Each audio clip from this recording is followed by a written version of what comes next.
আচ্ছা, তোমরা বলো, আমাদের ভারতবর্ষের দেশ কবে স্বাধীন হয়েছিল? 1947 সালে 15ই আগস্ট, তাই তো? সত্যি কি সেদিন স্বাধীন হয়েছিল?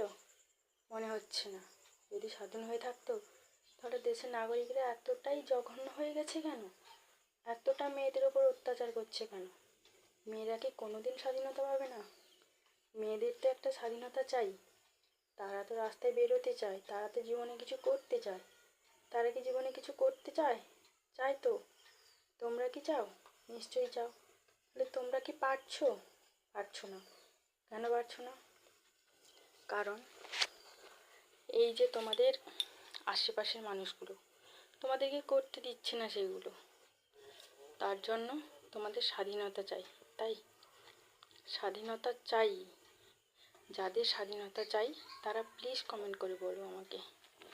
আর একটা কথা, যেসব ঘটনাগুলো ঘটছে সেই সব ঘটনাগুলো তোমরা কি আর চাও না চাও না? তার প্রতিবাদ করো। তা কী করে বন্ধ হবে সেইটাই চেষ্টা করো। আর যেসব হয়ে গেছে সেটা থামানোর চেষ্টা করো। মা লক্ষ্মী হয়ে নয়, মা কালী হয়ে প্রতিবাদ করো। যেখানে দুষ্টুর দমন হতে পারে সেটাই চেষ্টা করো প্লিজ। যারা, আর কি বলবো, এই দেশে যেসবগুলো হচ্ছে, পুরুষরা তো নারীদেরকে সবসময়ের জন্য পায়ের নিচে ঠেলে রাখছে। কেন? আমরা কি কোনোদিন মাথা উঁচু করে বাঁচতে পারবো না? আমাদের তো মাথা উঁচু করে বাঁচার ইচ্ছে হয়। প্লিজ এই ইচ্ছেটা সমর্থন করো।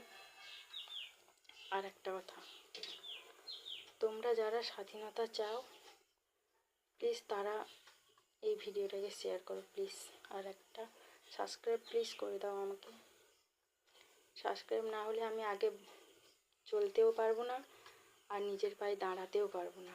তাই জন্য বলছি, আমাকেও সাবস্ক্রাইব করো, আর আমিও তোমাদের সাবস্ক্রাইব করব। আর হ্যাঁ, প্রতিবাদ করো। প্রতিবাদ না করলে জীবনে কিচ্ছু করতে পারবে না। দুষ্টের দমন করার জন্য ফার্স্ট প্রতিবাদ করো। আর একটা কথা, তোমরা তো নিশ্চয়ই শুনেছো যে আরজি কর কলেজের ঘটনাটা। একটা মেয়েকে নৃশংসভাবে হত্যা করেছে। ভাবাই যাচ্ছে না। তুমুল অত্যাচার করে নৃশংসভাবে হত্যা করেছে। তার কি কোনো বিচার নেই? কোনো ন্যায় নেই? কাল তার সঙ্গে ঘটেছে, কাল তোমার সঙ্গে ঘটবে, হয়তো আমারও সঙ্গেও ঘটতে পারে। এটার কি কোনো গ্যারেন্টি আছে? কোনো গ্যারেন্টি নেই। কে বলতে পারে এটা ঘটবে না? কেউ বলতে পারবে না। কারণ তোমার আশেপাশের মানুষগুলো, তোমার পরিস্বজন, পরিবেশ, সবাই তোমাদেরকে এরকম করে দেখছে। আর একটা কথা, যখনই বাড়ি থেকে বেরোবে খুব সাবধানে বেরোবে।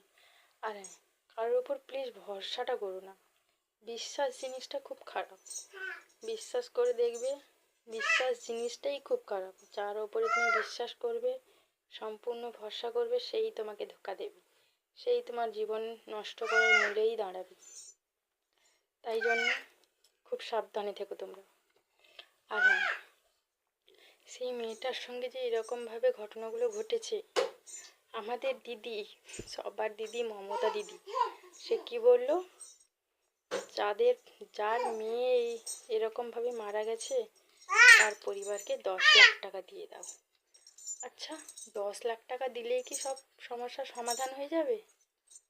তারা যে ছোট্ট থেকে, সেই ছোট্ট থেকেও ভুল কথা, এই 1 মাস থেকে পেটে ধারণ করেছে, কষ্ট করে জন্ম দিয়েছে, কষ্ট করে পড়াশোনা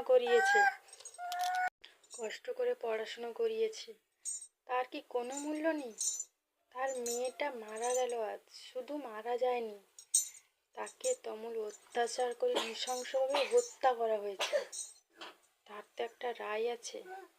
আর রায় কি দেবে, কারা দেবে? তারা তো এখন সবাই রাজনীতি নিয়ে পড়ে আছে।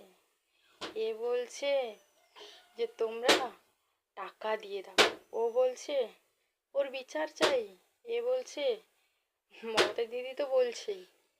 এরকম ঘটনা তো ভুরি ভুরি হচ্ছে, এটাকে নিয়ে এত ঘাঁটাঘাঁটি করার কি প্রয়োজন? আচ্ছা, তুমি তো একটা মেয়ে হয়ে আর একটা মেয়ের সম্পর্কে এরকম কথা বলো কি করে? তুমি উচ্চ পদে আছো বলে? উচ্চ পদে থাকলেও কি এরকম কথা বলা যায়? খারাপ লাগে না? কষ্ট হয় না? আজ প্রত্যেকটা মেয়ের জীবনে সংশয় হয়ে দাঁড়িয়েছে ছেলেরা। ছেলেরা মনে করে মেয়েদেরকে তাদের পায়ের নিচে দেবে রাখবে, কিন্তু আর না। রুখে দাঁড়াও সবাই, রুখে দাঁড়াও, প্রতিবাদ করো, আর তোমাদের স্বাধীনতাটা ছিনিয়ে নাও, ভালোবেসে নাও। প্রতিঘাতই ফেরত দিতে হবে, ভালোবাসা আর চলবে না। তাহলে স্বাধীনতা চাই সবার, স্বাধীনতা চাই, স্বাধীনতার জন্য লড়াই করো এবার।